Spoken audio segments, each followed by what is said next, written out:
Welcome to Fortress of Faith with Tom Wallace, calling North America to repentance and revival. Welcome back to the Corner of Truth and Courage. Thank you for joining us here today. Yesterday, I started talking to you about the subject of fear. I am not a philosopher, but I've deduced through the course of my living, there are two types of fear. One is a healthy fear. Another is an unhealthy fear. And some people are victims of unhealthy fear. They allow other people to put fear, unhealthy fear, on them. They allow it into their life, and it's not healthy for them. But there is some fear that is good, that is healthy. For example, when I was young, my dad was teaching me how to operate a lawnmower, and that could be dangerous. And he stuck a stick underneath that thing there and got all mangled up there by that blade. Now, that could be your toe if you're not careful. Boy, that put fear in my life, and I still have all my toes because of that fear, okay?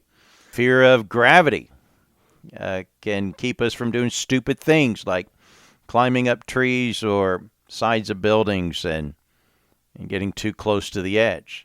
It preserves life.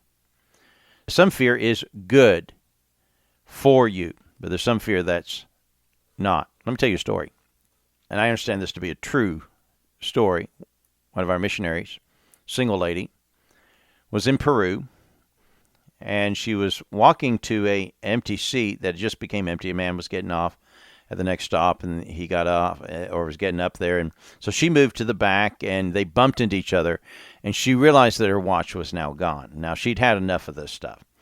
She had her purse snatched a few times and things like that, and so this time she was going to take matters in her own hand, and so she turned around and followed the guy to the front of the bus and put her handbag on his shoulder, took her hairbrush out of her bag, stuck it in his ribs like a gun, put her handbag up there, said, "Put the watch in the bag." The guy started to turn. She pushed harder, "Put the watch in the bag." She felt something drop in her bag, and the doors of the bus opened up. The guy got off and ran. She got off and ran all the way back to her house. Got home, huffing and puffing, and opened and closed her door, put her back against the door, and looked down on the table next to her was her watch. Yes. She looked in her bag and screamed. She had his watch in her bag. She robbed him under brush point there in broad daylight and stole his watch. I've often wondered, what did she do with that watch? Have you ever made a mistake? Have you ever, messed up? We've made failures, haven't we? But sometimes the fear of failing, the fear of making a mistake, the fear of not succeeding can be a good fear. It can motivate us to work harder, to dig deeper, to put our hand to the plow and not look back and to fight on. Probably one of my motivations of why I do what I do is the fear of failing. I don't want to fail. Because if I fail in my objective as a missionary, it means people die and go to hell because I failed of reaching them with the truth. If we fail as Christians in carrying out the gospel message, it means people perish for all eternity. So it's important that we don't fail. So there's some fear out there that is good. Let me tell you another story in the Bible. A story where people acted by fear rather than by faith. The story is found in the book of Numbers, chapter 13, and into chapter 14. The children of Israel have come out of bondage. God has delivered them. He's feeding them. He brought them out of the most powerful nation of the world. He brought their enemies to their death at the bottom of the Red Sea that he opened for their deliverance. They're drinking the water that the Lord has provided. They're eating the food, the manna that's coming from heaven, and the quails and stuff there. And they get up to Kadesh Barnea, about ready to go into the promised land, the land of milk and honey that they've heard of for years and years and years. And now God is bringing them to their promised land. And they send in spies to spy out the land. 10 come back with a bad report. 2 come back with a great report. Now, all will admit this is a great land. I mean, there's milk and honey, and the fruit is amazing and stuff there. But we saw the giants there. They have walled cities. They have people who are trained in military, in warfare, and we're just people who know how to make bricks. How do we know how to fight? We're not able. And fear becomes infectious. And these 10 created a movement within the camp that they felt that they could not obtain what God had promised to them. Only 2 out there said, let's follow God. Let's have the faith. Look what God has done for us in the past. Let's remember that. Don't rebel. Remember the Lord, that He's on our side. He's given this promise. He's delivered us so far. We can do this. We can take this. This is why, by the way, churches are not run as a democracy. We'd be in trouble if it were. If they took a vote, 10 said, let's run. Let's go back to Egypt. Let's not attempt this. And here's the thing. If you act with eyes of fear, you're not going to overcome.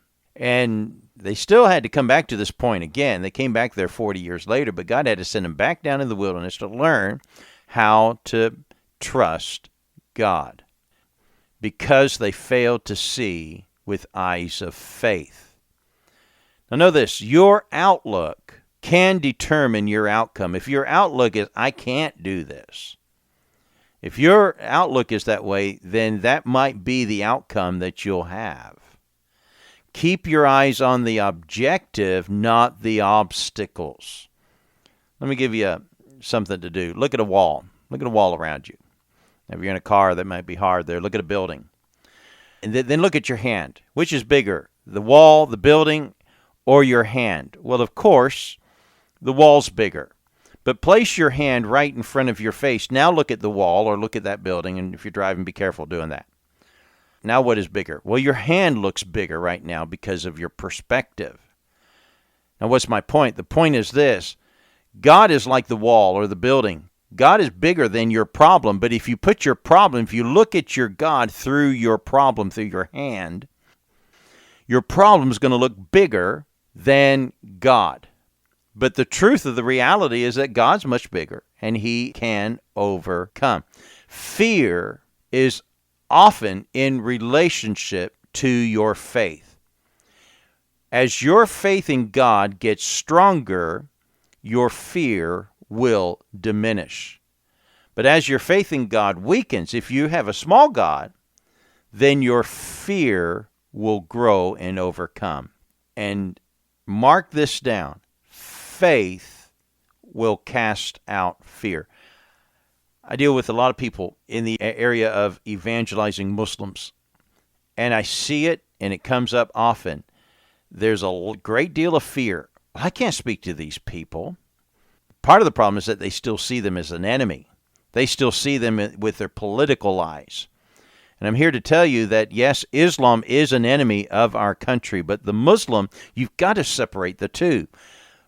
Muslims are the people. They have been unfortunate to be born into darkness, into a false teaching, and they need the truth.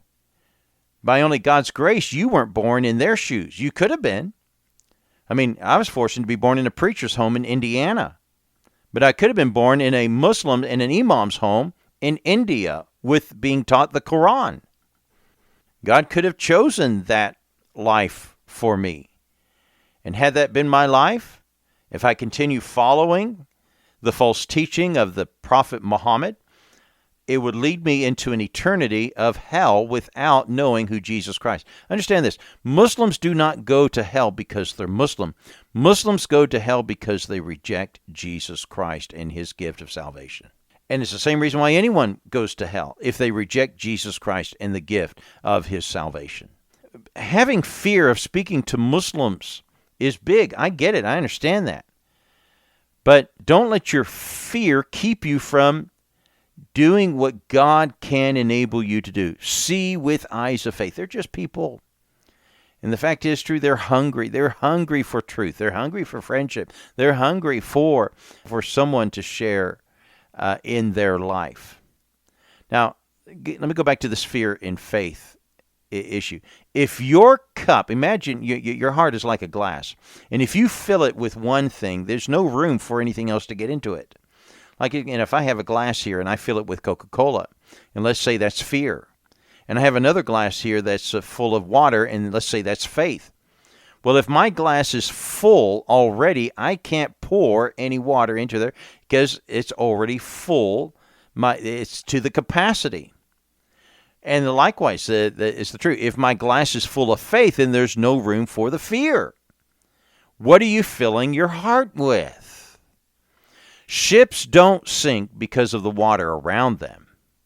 They sink by the water that gets in them. Fearful things can be all around you like the water around a boat. And that's okay for it to be around the boat. It's okay. I understand. There's going to be areas where fear will be out there. But don't allow your heart to become full of the fear that's around you. Keep the water outside of the boat. Keep the fear outside of your heart. And learn to trust God. Well, the children of Israel, they were there at the moment. God could have taken them in, ready to go, deliver them, but they didn't follow. Joshua and Caleb said to the people, remember the Lord. Remember that the Lord is with us. Remember that God delivered us out of our bondage, that he parted the waters when we were at the Dead Sea. He delivered our enemy into our hand and destroyed them by the very same waters that he parted to rescue us. He provided for us gushing water from a rock. He's dropping manna from heaven on us every day and quail by night. He's about to pull down the walls of Jericho if you'll have faith and follow him. He's going to hold the sun in place for 24 hours and bring victory to their battles there. He's going to topple giants with little boys with stones. He's going to bring down fire from heaven. He's going to shut the mouths of lions. He's going to fireproof would-be martyrs that would not bow. He'll preserve human life in the belly of a whale. He'll feed the bellies of thousands with a few loaves and a few fishes. He's the one who makes the weak strong and the strong weak. He's the one who heals the sick. He's the one who makes the blind to see, the lame to leap, the deaf to hear, and the dumb to speak. And after all, God is the one that can conquer death and the grave. What in the world are we afraid of? Are you living in fear? Stop it. That's going to be it for today. Join us again tomorrow at the Corner of Truth and Courage. God bless you. Hey, folks, before we close, I want to give you a quick announcement. I'm going to be in Bellingham, Washington this weekend. We're going to be at the Bellingham Baptist Church on Sunday night. I'll be preaching, and it would be great to get to see some of our listeners again. It's been a long, long time with COVID. I didn't get a chance to get up to Washington last year. I'm still hoping, usually around this time of the year, I'm up in Canada doing meetings. Can't do that with the border being closed. But at least we are going to be meeting in Bellingham. Hope you might be able to come by. Sunday night, we start at 6 o'clock.